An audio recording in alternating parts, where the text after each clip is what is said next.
gisar. Ang adlaw ng igpapahulay. Ang gi-establisa rather ng adlaw ng igpapahulay. Gikampas ta naman sa Eden. Gilubong sa kalimot sulod sa 1260 ka mga tuig. Halos di na madunggan. Gi-ignore mga kaigsunan. O ang nagpasulabi, ang pagbantay sa adlawng Domingo nga originally gikan sa pagano nga Roma o nahimo nga dominante na nga adlawng igpapahulay. Lain pa nga misulbong nga mga pagtulong gikan sa pagano nga kalags tao di mamatay. Kung matarong mo dito langit, kung dautan mo dito og imperno. Kita mo na igsoon. Karon atong dawaton ang kamatuoran. Kamo nga naminaw diha. Ang atong simbahan, Seventh Adventist Church, dakog utang sa pagtulunan ni William Miller may tungod sa pag-interpretar sa tagna.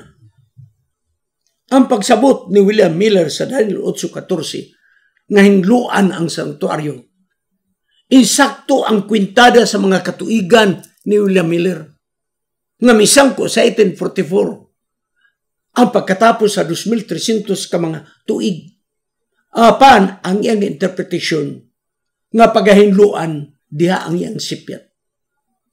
Kay dili ang yuta mo'y pagahinluan kung dili ang sanktuaryo sa langit mga kaigsunan nga din didto ang record sa adlaw sa Diu Batonment gi-review na gitawag kana og investigative judgment. Busa mga kaigsunan ingon nga iglesia may tungod sa kaalam sa pag-interpretar sa Biblia sa mga tagna dako tag-utang kabubuto ni William Miller. So sama na to pagtuon ng Biblia. Number 1, sa pagkatinod ako magingong kanino ang langit o ganyuta mahanaw apan bisag kudlit na lang ni tulpok wa gyud sa luan sa kasuhan hangtod nga kini matuman. Sa ato pa magtuon ganita walay sayluan. Walay sayluan. Magtuon ganita naay assurance sa Ginoo nga matuman gyud ni. Kay mahanaw pa ang langit ug yuta. Pan matuman gyud bisag tulbok na lang kudlit matuman. Number 2, ang tanang sinulat sa balaang kasulatan gi-inspire sa atong Ginoo. Gininhawa sa Dios ang iyang gipabuhi niana. Ug may kaayuhan nga ang Biblia magatudlo, magabadlong, magakurhir, magabansay sa pagkamatarong. So ato kining gunitan nga magtuong ganig Biblia para din sa atong personal nga kaayuhan. O kining Biblia dili ni ordinary literature. Apan kini breath out of God. Sama ra ba nga gihuypan ang ilong ni Adan didto sa tanaman sa Eden. Mao ni ang Bible mga kaigsoon. Number 3, nagingon si Krisos sa sinuldanan diha kang Moses o sa tanang mga propeta. Iyang gihubad ngadto kanila ang tanan nga naa sa Biblia nga mga butang mahitungod kanako. Busa, magtuon gani day tag Bible, dili lamang kay New Testament lang. Dili lang kay Old Testament lang. Dili lang kay 5 books lang, Pentateuch. Kung dili, whole Bible mga kaigsunan. Daang tugon o bagong tugon. Kay makulangan tag pagsabot sa bagong tugon, kung di natutun ang daang tugon, kaya ang daang tugon, mao kini ang pundasyon mga kaigsunan sa bagong tugon. Ang pagtuon sa Biblia sama kini sa pag-asimbol og pasol. Kanang bitaw mga tipak-tipak dahil atong i-asimbol. Pag-asimbol nato sa maong puzzle. Uy, napurma naman ang kabayo. So among nag-asimbol sa puzzle lang yun, kining tibok na puzzle kabayo ni sayop na igsoon, wa pa mahuman. Pagpaday nag-asimbol sa uban, mga kaigsunan, nakita niya nga di lang day kabayo, na po day baka. Nagpadayon siya ka-simbol, pag-simbol, uy, na may bukid, na may patag, maayo mga talanawon, may uma, may kakahuyan, may sapa. So mga kaigsunan, ang pagturo na itong Biblia, pagkuha na itong teksto, di kay gunita na itong teksto nga usara kabuok. Ha? Pag-ingon dili, ka mag-inom, Timoteo, og lunlon tubig, sa guli, og gyuta, yung binong, brada, ang umiinom, kini mo'y paborito gyud, makainom gyuta. No, igsoon. A symbol sa puzzle. So imong tan-awon ang kinatibukan, mga kaigsunan. Muna sayop sa uban nga nagtuon sa Biblia. Nga mukuha lang mga teksto kanang muhaom sa ilang kagustuhan. Ha? Sa muhaom sa ilang kagustuhan. Ang uban mga kaigsunan, ang maayo igsuon mo, nga natay guide sa pagtuon. Ha? Tanawra karon, tanawra ha? Naagi nagbinuang sa akong video. Gipresentar na ko ang Roma 10:14 nga nagingon. Si Kristo mo'y katapusan sa kasuguan. So akong i-expound. O naiporsyon nga nagingon ko. Mo nang ang uban mo ingon. Kay si Kristo mo'y katapusan sa sugo, busa dili na kinahanglan nato tumano ng sugo. Igsoon ang nagkutlo sa akong video. Kanaramang gikutlo nga. Nagingon naman nga si Kristo may katapusan sa kasuguan. Dili na ta magtumasugo. Gibutang pag dito sa Sarel. Pastor sa Sabadista nag-ingon, di na ta magtumagsugo. Tanaw rin mga kaigsunan. Unsa na kapilyo nga tao. Pero sige lang. Ginoon lang mo hukom niya na. Ha? Okay. So mga kaigsunan, ang pagtuon sa balang kasulatan, labi na sa mga tagna, kinahanglan atong tanawon unsa ang kinatibukan sa maong suhito. Kay kung imong gani maaplikar nga outside na sa kinatibukan mga kaigsunan, mao ni ang dakong problema. Oh. Pag-ingon dito sa buhat kapitulo 10, Pedro tumindog kag umiha og kumaon. Unya kayang nakita sa pananahon ang tanang klase man sa mananap. So to dito, nagpasabot nga ang tanang klase sa mananap mga kaon.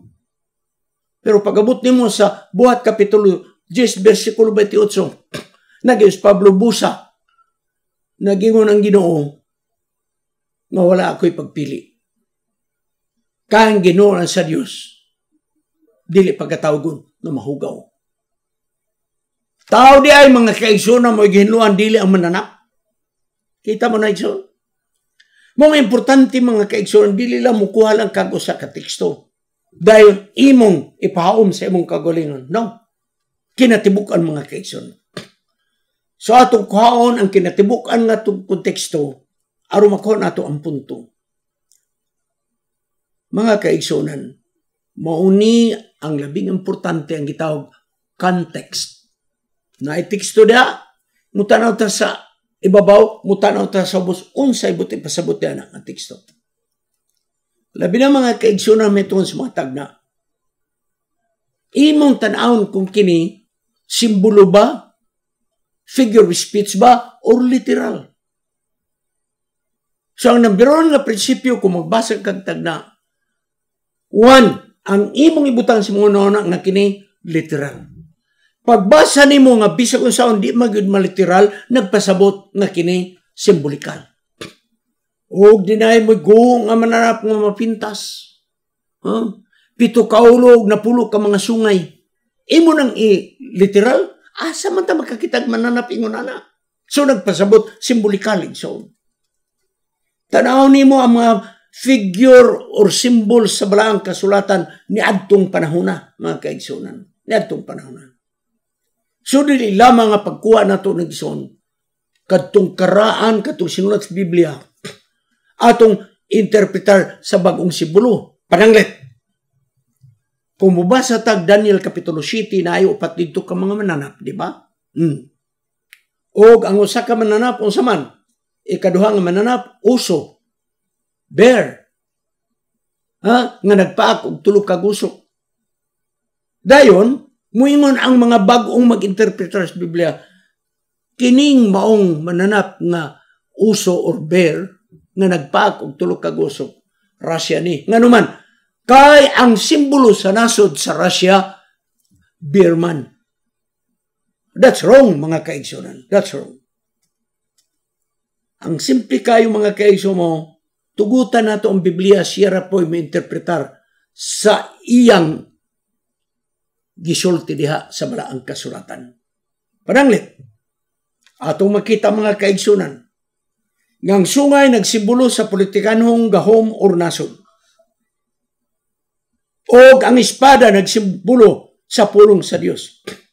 O ang babae nagsimbolo sa iglesia. Nagpasabot igsoon nga sa sinulat sa tagna, makakita ta sa laing mga teksto nga mo'y muhubad ni ining maong gisulti sa mga simbolo. Okay? So mga kaigsunan, ang dako gyud nga pangutana mao. Ngano nga ang Dios nagsulat man sa Biblia pinagi sa mga simbolo nganong di man yano nga pulo nganong ipaagi pa magyug simbolo. Pananglit, si Pedro. Ngano nga si Pedro gitawag man niya ang Roma nga Babilonia. Unang Pedro 5:13. Siya nga naa sa Babilonia. Siya usab nga pinili.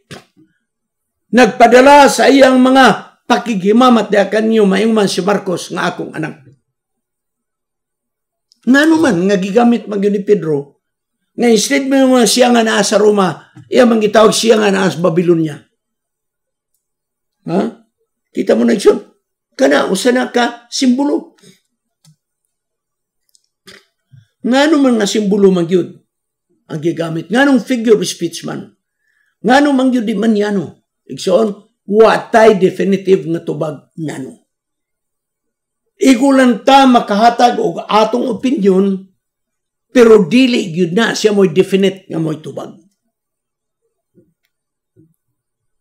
Niya, mga dili ni definite, pero ato ng mga pangagpas ba? Kung ang Roma, gibutang sa sinulat sa pinadayag, nga kini maong dautan nga nasod, nga magperwisyo sa mga katawan sa Dios, napakgang ang pagtubo sa sayo nga kapanahonan sa iglesia. Nga naman, imo na mag-identify ang kaaway. So kung unsa man ang katarungan, ngano nga nagamit og mga simbolo, ang ato igsoon, musalig lang ta sa Dios nga aduna iyang katuyuan nga tingali din ato masabot karon. Mao nga naging Ellen White, mga ministro mga tao nagaingon nga ang propesya ni Daniel og pinadayag dili masabot kay mga misteryo. Og si Kristo nagatudlo siya mga tinunan niyang mga pulong. May tungod kang propeta Daniel, may tungod sa mga paghitabo nga kung kini may tabo, siya nga nagabasa, iya kining sabton. Tanawra, masabot igsoon ang tagna.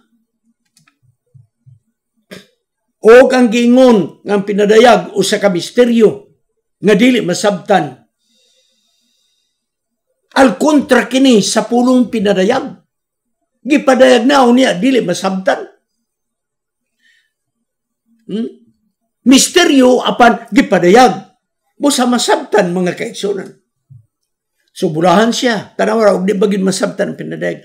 Bulahan siya nga nagabasa og nakadungog sa mga pulong sa tagna. Og nagbantay unsay na surat nini kay ang panahon hadol na. Bulahan ang nagtuon sa tagna, mga kaigsunan. So, nini nga mga pagpamatuod o mga pagpadasig, mga tao nga naninguha gyud sa pagtudlo, nga ang pinadayag dili masabtan, di masabot sa utok sa tao. Para ako mag-ingon kaninyo, misteryo kini nga libro, apan gipadayag, hinungdan nga kini maablihan. The Great Controversy, pages 341-342. Okay, mo ato na tag-sumada. Samtang ang una sa Diyos o ang dalan sa Diyos, dili may atong dalan o guna-huna, samtang halayo ang Diyos sa langit o sa yuta, apan ang Diyos nangitag pamagi sa pagkomunikar ka nato, pinaagi sa iyang mga manalagna. Hinunungan mga kaigsunan, adunay mga estandarte unsano to pag-interpretar unsay mga tools nga atong gamiton sa pagtuon og tagna. Ato na nahisgutan. O kadaghanan sa mga tagna sa balang kasulatan, mga figures, mga simbolo, mohinungdan nga kini gipasidan ang kita nga kinahanglan mubasa tag ibabaw, mubasa tag ubos aron atong interpretar ang naa sa teksto nga atong gikonsiderar. Kano mga simbolo, mga kaigsunan sa tagna. Ato na naning pangagpas. Aron nga ang tao nga nagbuhat og dautan, mabutahan sila unsay mensahe. Kay kung imo nang ipadayag unsa ang maong plain language sa mong tagna mga kaigsunan, nan ang mga rutan manghasi. Tinud-o na gyud hinuon paglutos ang mga Kristiyano. Dili makatubo ang atong iglesia. Apabisan pa man ana, kung maghiskutag planos kaluwasan, pinakayano na sinulat sa balang kasulatan, ang plano sa kaluwasan. Kay gipadayag sa Dios ang plano sa kaluwasan nga inanay, panahon por panahon, inguna na ang pagpadayag sa plano sa kaluwasan. Pananglit. Ang panit sa mananap. Nga mo'y gihatag sa Dios ngadto kang adan ug kang iba. Nga mo'y gitabon sa ilang pagkahubo. Ang panit sa mananap mo'y unang leksyon ng planos kaluwasan mo. Adunay inosente nga way labot sa pagpakasala nga mo'y mamatay alang sa nakasala. Ni ay mananap nga gikuha ag panit. Sa lagtod nga pagkasulti, namatay ang mananap. Gikuha ang panit, alang-alang babuhi. Kining mananapa, wag yun yung makakaumbisang panit na lang sa bungas kahoy nga gikaon ni Adan o ni iba. Wag yun siya ilabot. Apan siya mo'y namatay, kay gikuha ang panit, gitabon sa pagkahubo, kay nahimo silang hubo, nakakitala silang pagkahubo, tungod kay sila nakasala. Kiniigson mo'y ginagmay nga leksyon, nga di ay adunay walay labot o inosente nga mamatay sa pagtabon sa kadautan sa tao. Buos ang planos kaluwasan, gipaagig simbolo, aron masayon masabtan, o kini, didto gibutang sa sanktuaryo. Kaya tanang mga butang diha sa sanktuaryo, seremonya og mga butang, pulos nagtudlo ni adtong kamatayon. Sa unahan nga kapanahonan, inosente nga way labot nga mo'y mobayad sa atong mga sala.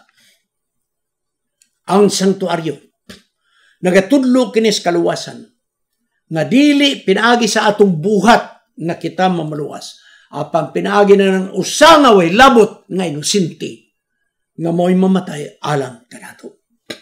Madto ta sa practical application. Nganong mga simbolo man, nganong figure of speech man, nganong mga figures man, nganong word picture man. Ano yan, Igsoon? Mga pangagpas ning ato. Military code. Magkomunikar ng military, Igsoon, labi na kanang ilang pinakadelikado nga komunikasyon ngadto sa ilang kaubanan, Igsoon, ipaagi na military code. Gamito na lang mga alias o guban pa. So niya, Igsoon, ang history. Sa World War II, ang British Igsoon, ilang kung sa karon na hak nila ang military code sa Germany. Ang tanang mga pasikot-sikot na mga sinultian nga ilang gigamit, na-interpret ka na sa British government. Gidikod nila. Busa, natingala ang Germany. Ngano nga matag patrolya nila, maunahan man sila. Kung mahitungod sa firepower mga kaigsunan, military armament, superior ang Germany. Pero kahit nahubad man ang mga sikreto nga military nga komunikasyon gitawag military decoding igsoon. Maunang nabasa na nila kung unsa ang buti pasabot, permis ra maunahan. Ingon ini mga kaigsunan. Nga kining tagna, kumbaga, military code ni. Aron kanang mga manglulutos, kanang mga mangtas nga mao'y mo perwisyo sa mga katawan sa Dios, di sila makasabot nga sila di ay mga kaigsoon.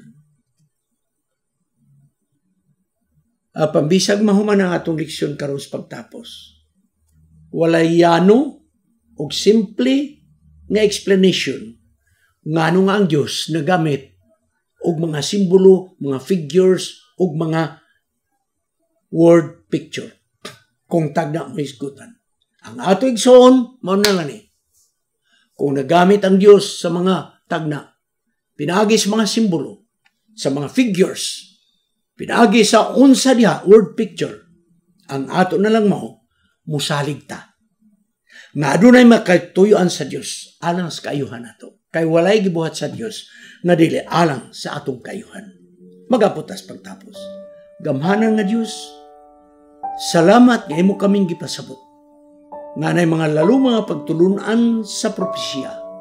Apang kung gamiton namo ang mga prinsipyo sa pag-interpretar sa maong mga tagna, kini mahimong hapsay, mahimong yano. Apan ang among dakong kalipay, nga bisag dunay communication gap, wide gap, langit ug yuta, ingunana ang kahalayo. Apan ang planos kaluwasan, simple ug yano nga among masabtan. Nga adunay usa nga inosente, walay labot sa pagpakasala sa tao, nga mamatay alang kanamo. Ug salamat kag Ginoong Hesus, nga siya mo'y namatay alang kanamo, kay gitubos niya ang silot sa sala nga maong kamatayo. Kining tanan among pagadawaton sa ngalan ni Ginoong Hesus manluwas. Amen. Kining inyong higala, si Pastor Wendell Munggaya Serrano, nga inyong igsoon usab, magkapadasig sa matag sa kaninyo sa pag-like, pag-share, labaw sa tanan sa pag-subscribe sa atong YouTube channel ng pangalan Wendell Munggaya Serrano, ug ayaw kalimot sa pag-click sa notification bell hangtod sa sunod nga higayon magkita na usab kita.